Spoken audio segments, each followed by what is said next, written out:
Welcome to the Codcast. I'm Bruce Mole of CommonWealth Magazine, and with me today are two lawmakers tasked with turning our struggling, heavily congested transportation system around.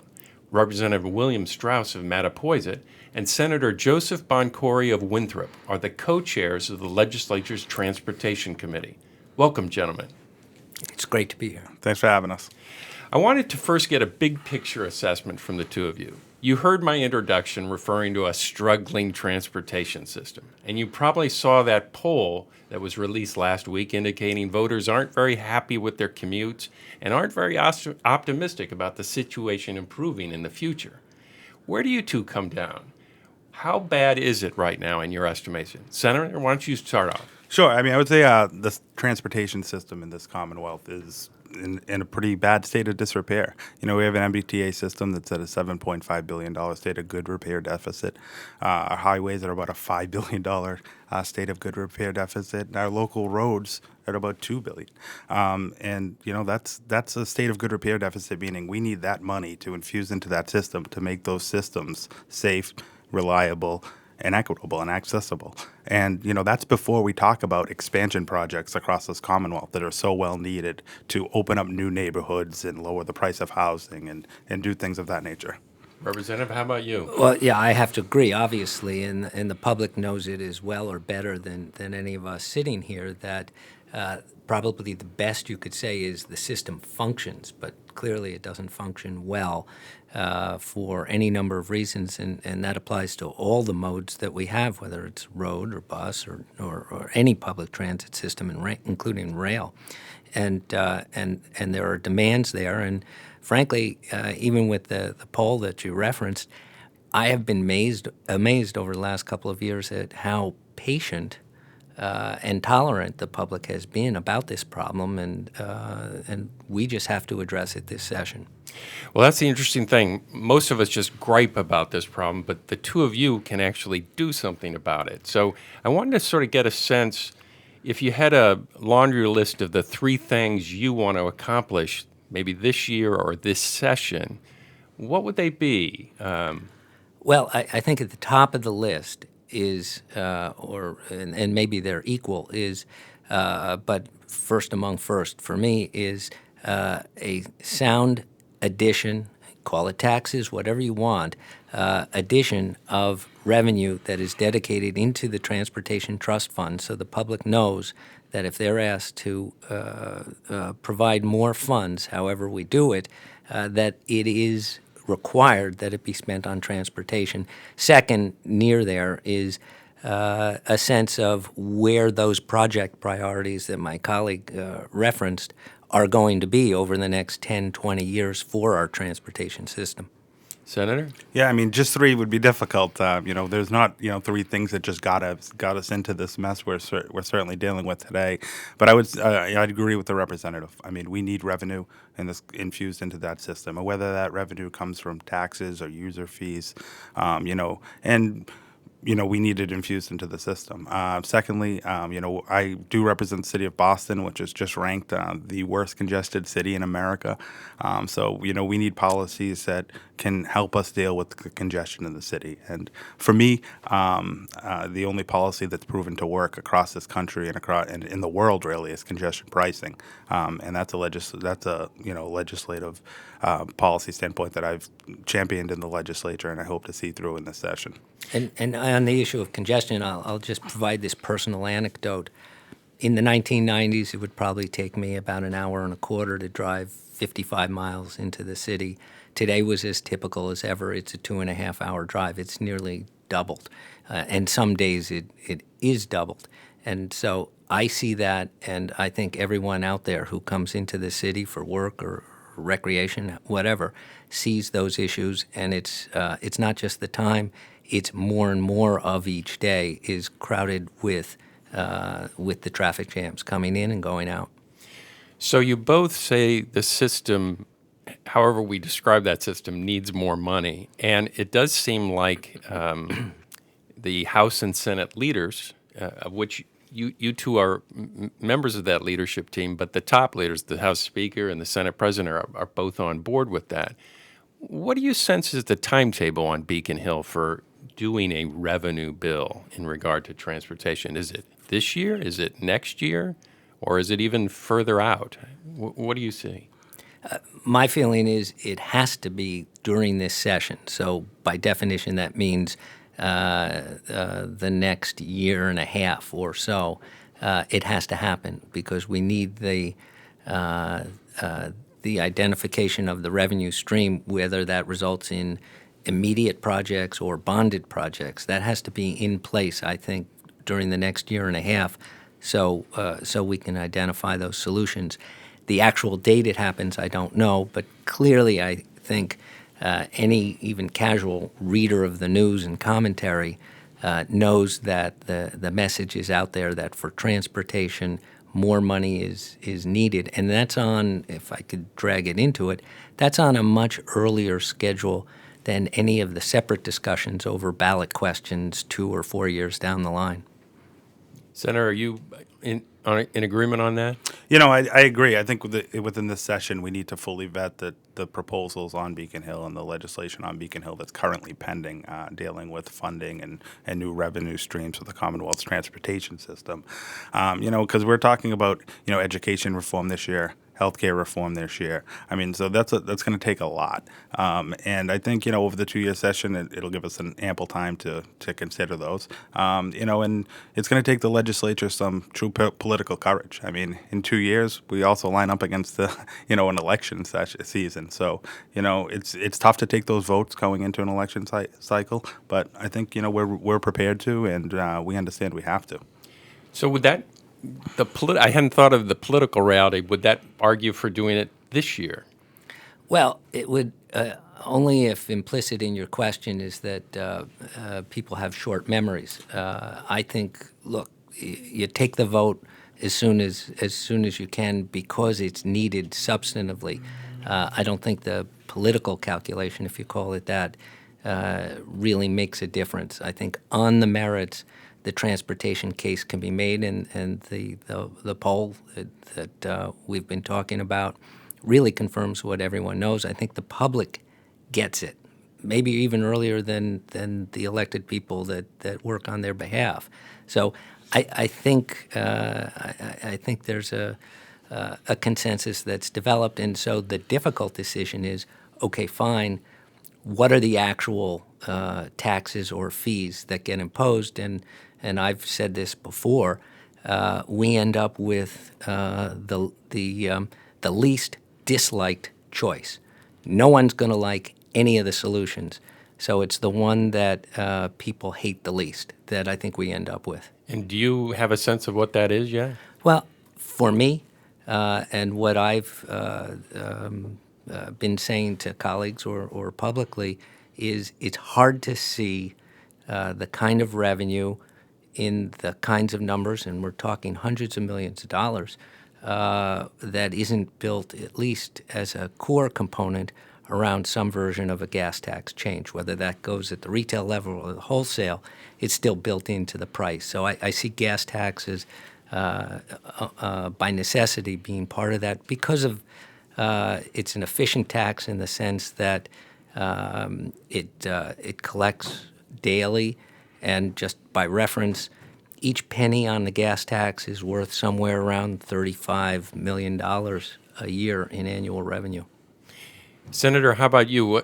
Do you have a smorgasbord? I know you mentioned congestion pricing tolling in your opening remarks. What do you think? Just given the nature of the building, the political nature of elections and stuff like that, I hope there's more than one answer here. And if we're just going to do what the people can, that's most palatable by all, or most likely to get through, we're really going to leave the state of our transportation system in a state of disrepair for years to come. We need a multi-pronged approach here, and it needs to encompass, I think, really all things are on the table. Senate President Karen Spilka has said that. The Transportation Committee is going to look at that. I know in the Senate there's a task force to look at revenue, to look at some transportation policy and meet with experts and decide, what is the best possible solution to get these revenues. If it's user fees, if it's toll equity, more tolling throughout our metropolitan highway system, specific legislation like congestion tolling that can, not only, which isn't really about raising revenue, but it's really about the ability to use our roads more efficiently. I mean, our roads are a public use in this Commonwealth. They're well underpriced, creating a shortage in them. And simple economics says that when there's a shortage of a good, we run out of it. And that's clearly what's happened. We've run out of our roads. Our roads get to capacity.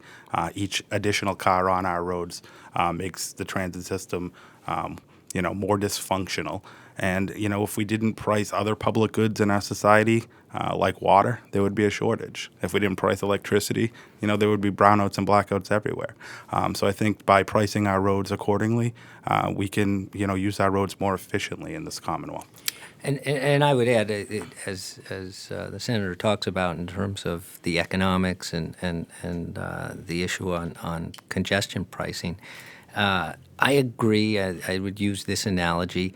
I view transportation as almost like a utility, and it has a cost. To provide the access to the system has a cost in order to maintain it at the level and the quality and the safety aspects that the public expects. And you have to pay for it one way or another, and you can't not pay your other utility bills. Transportation system needs to be paid for, and we have to be honest with the public about that. Have the two of you talked already, or have you got a plan about how you're going to go about crafting legislation, or is it more just the committee will review whatever bills are in front of you? I mean, me and the chairman have a really good relationship. We talk very often about these issues. We're trying to, we had about a 4.5-hour hearing a couple weeks ago and dealing with, as many bills as we possibly can at once. But, I think we're both committed to making the system better and to working together to do that. So does that mean you're working on a bill, or what does that mean? I would say at this point, us, but also amongst our colleagues, everyone is engaged in assessing what kind of options are there out there for revenue. And I agree, everything is on the table. And so our discussions may be a little more detailed than others are having, but there isn't a specific bill that's sitting there in a draft form, if that's your question, no. It's not my question, but I guess how do you go about you're saying here's what we need to do. You guys would seem to be the ones that have to sort of pull the trigger and say, here's what we're going to at least put out there for discussion, and then get the ball rolling. You guys are the ones that have to start that conversation. Well, let me say it this way, because there's always this sense appropriately as to, well, what do those people in the legislature actually do? We wouldn't be doing our jobs if we weren't in some way summarizing for our respective colleagues in each chamber. That includes leadership, that includes rank and file members, the list of different options that are out there, what the revenue generated is, and how it would function. That's kind of our responsibility, is to marshal those facts. So to indirectly answer, as I say, it would be irresponsible if we weren't doing that kind of specific examination. Okay, let's talk a little bit about the MBTA, everybody's favorite subject. The agency seems to be making some progress on a number of fronts. I think the public perception is that it's not making much progress, but I think you'd have to say that change is coming, some improvements are coming. Is this an agency, you guys are going to have to deal pretty soon with how it's governed, because the Fiscal and Management Control Board, I think, is due to its 5-year expiration date is coming up next year. When you look at that, I think, Senator, you have a bill that sort of mirrors what the Control Board, if I'm not mistaken, has suggested might be a replacement body. But do we need a T-board overseeing it? Or what kind of changes are you envisioning for that? I wasn't in the legislature when the Control Board was instituted, but and I know there was some skeptics out there about that. But I think, from my perspective, working in this building and with that board, it's worked very well in providing a level of transparency to to the public and how the money's spent by providing public meetings, so on and so forth. And I think we've seen the T turn around to a great deal. And again, it's not a quick turnaround, as none of this stuff is, but it has the Fiscal Control Board. For my money, it's the best way to run that agency. I filed a bill. I hope that we do reinstitute the governance board of the MBTA.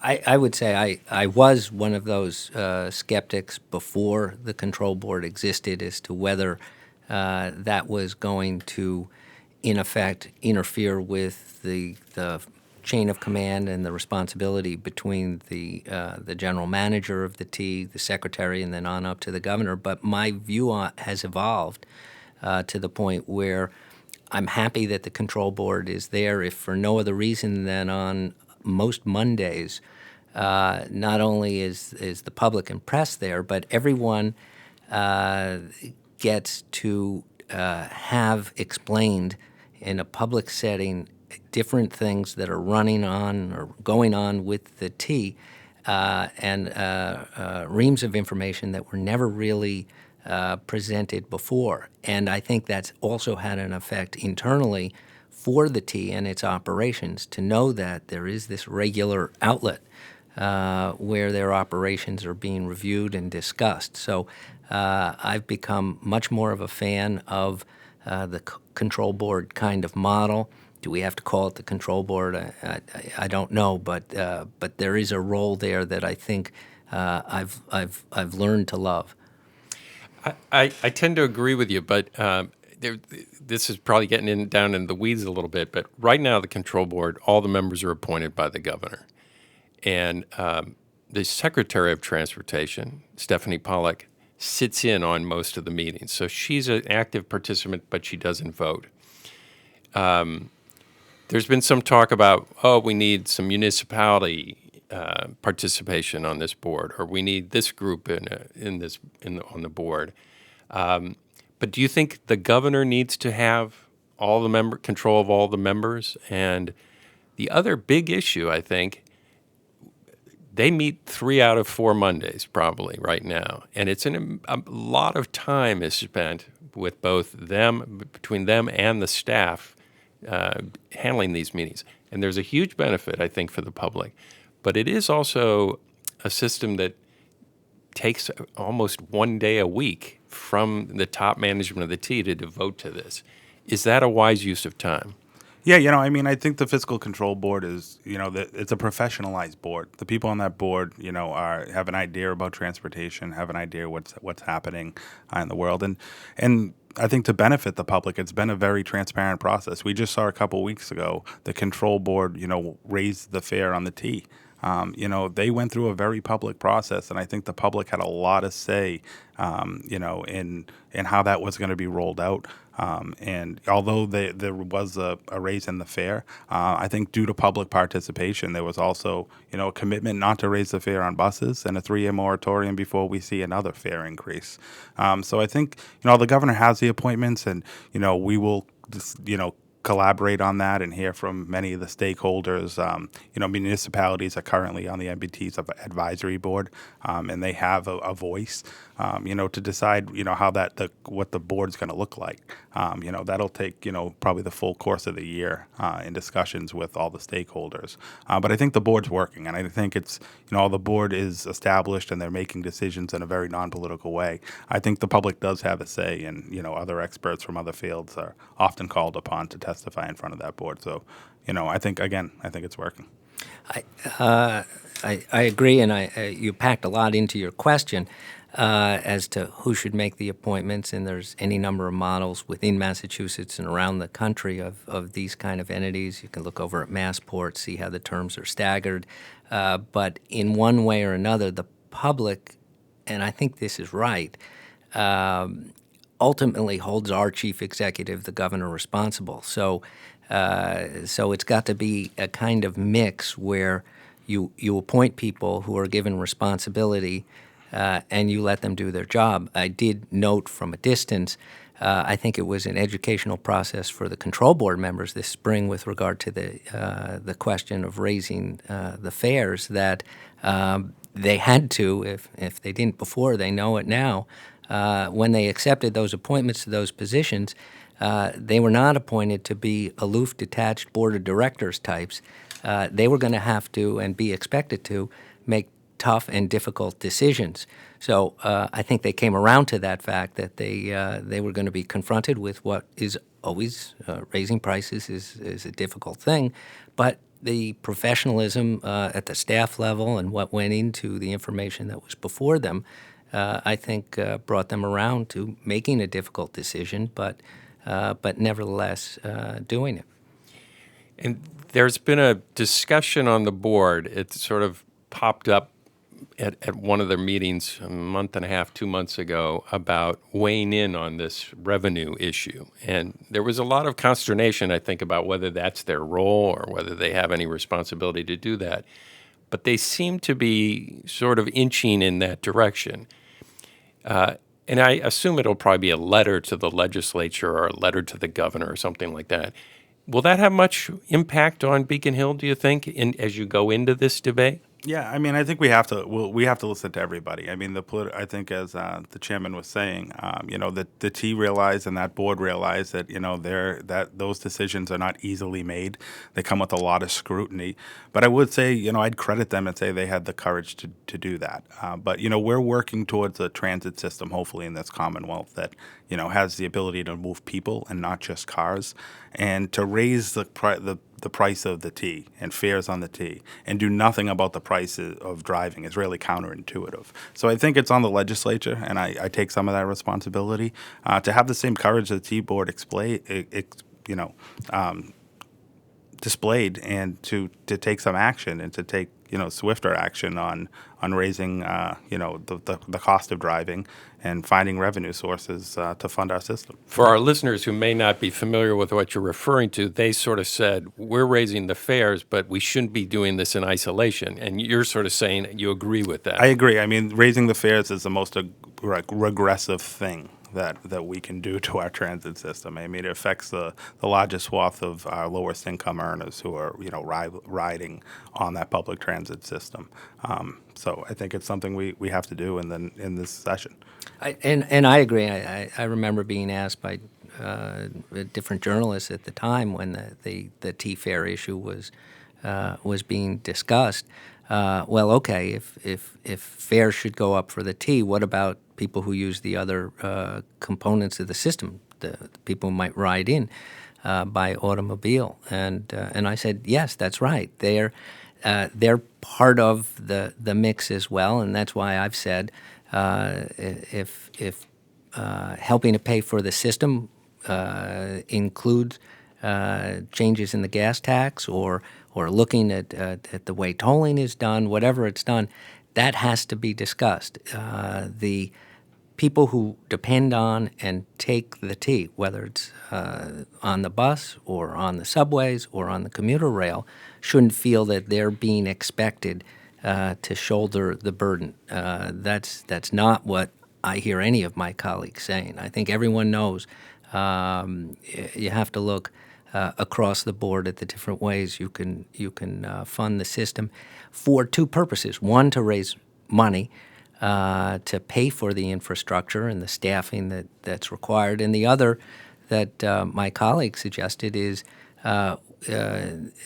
his advocacy on the congestion pricing is to deal with a traffic flow issue. It may not be just for revenue. It's really reflecting the price of should reflect the service that's being provided, and that ideally influences how people use the transportation system. So we have a couple of different motives going on simultaneously on what the cost should be.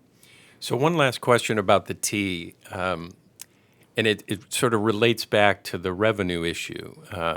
If the T needs more revenue, the governor has been fond of saying, at least when he was running for re-election, that we're going to spend $8 billion, that was the plan, over the next 5 years, and we're going to have a hard time spending that much money.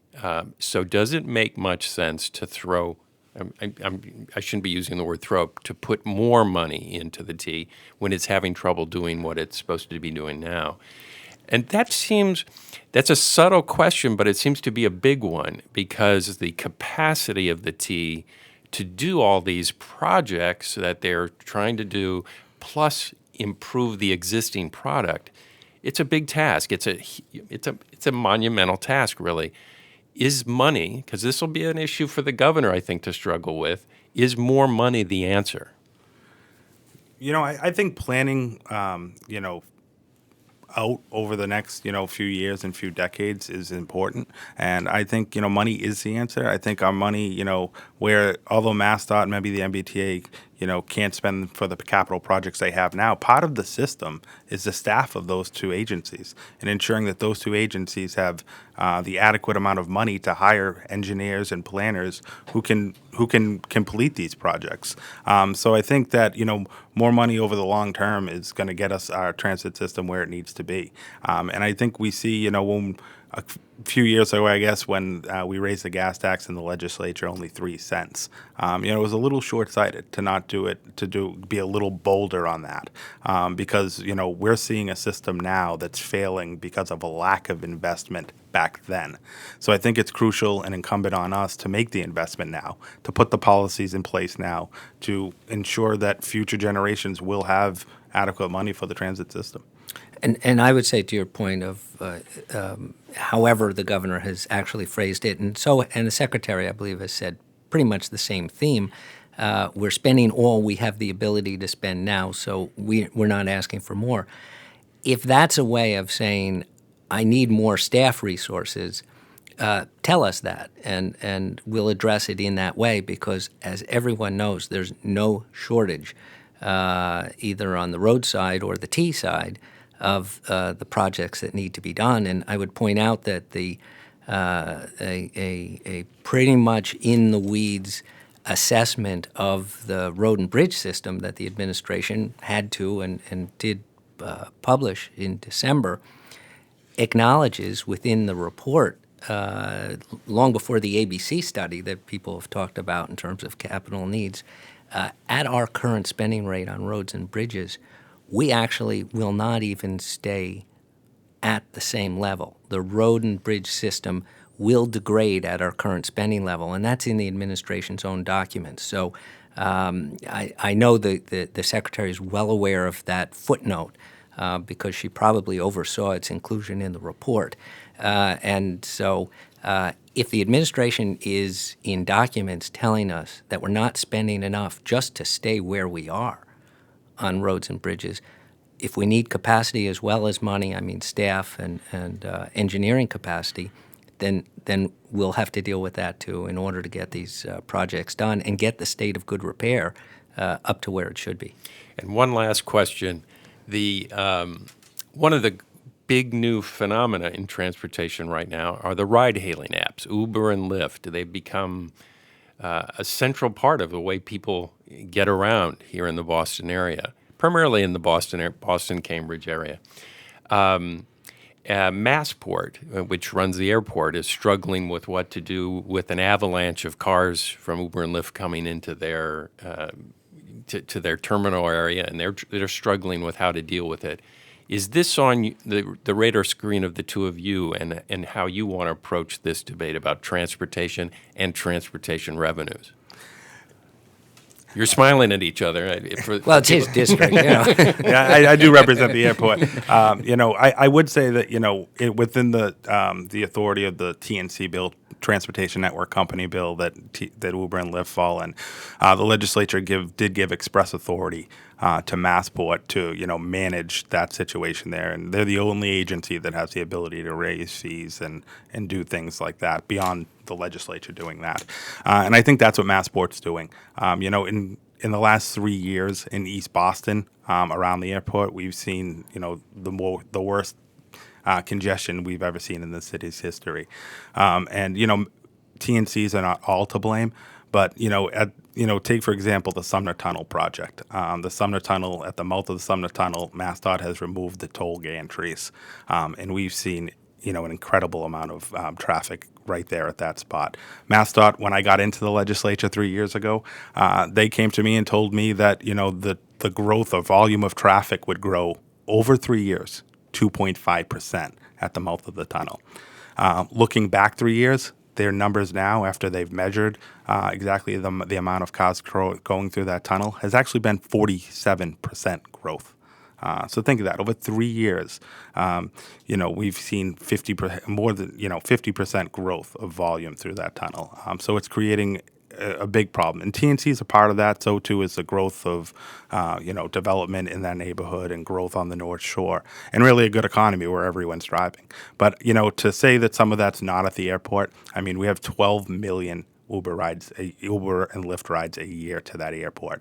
They take up about 40% of the curb space at the airport. So the terminals are becoming over congested. That traffic is spilling out into the airport generally and spilling out into the neighborhoods.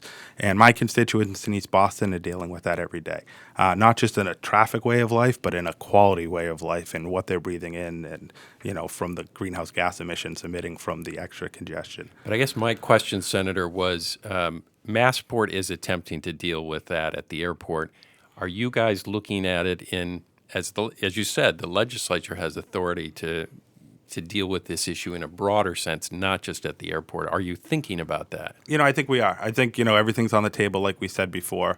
We've seen this introduction of TNCs that's contributing to our congestion issues, that's, probably taking money away from our public transit system. Because when people, ride the last mile of their commute, instead of maybe getting on a bus, they're getting into a TNC because it's more convenient. So I think if, they're damaging the system or hurting the system in those two ways, that they're going to have to step up and respond to that and be part of the solution. There's no question that certainly this is what the public wants, the service that's being provided by the Ubers and Lyfts.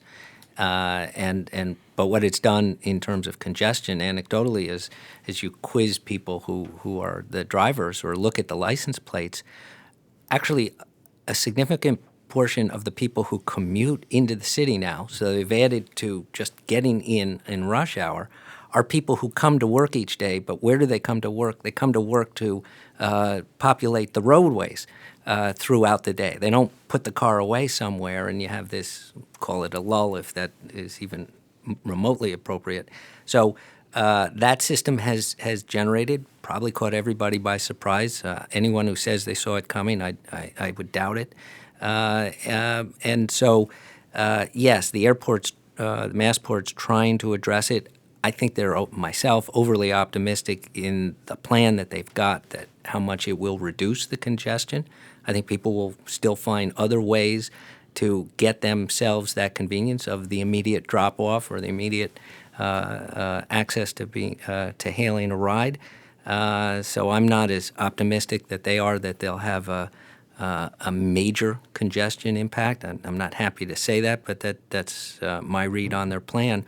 But what it does outside Massport, the issue is raised is because of the historic nature of the way the roads are narrow and laid out in Boston and the immediate communities next to it, we've got a coming competition for all the different ways that people will be traveling around. It'll be the cars, it'll be the scooters, it'll be the bicycles, it'll be the pedestrians, and everyone will have what is a traditional competition for space on the roadway and how many separate conceivable lanes there are for safe transit. And the curb space is now something planners, and I'm sure the mayor's office looks at this every day, as to the parking opportunities. Is that a lane of travel that should be opened up on certain major streets in the city of Boston? That's not an easy one for the city officials to look at, but all kinds of ways that the paved areas of the major city are being handled are going to have to be considered during the next 5, 10, 15 years. Representative William Straus, Senator Joseph Boncore, thank you very much. This was a very enlightening discussion. I appreciate it. Hope to have you back after the bill is done. Happy to. We look forward to it.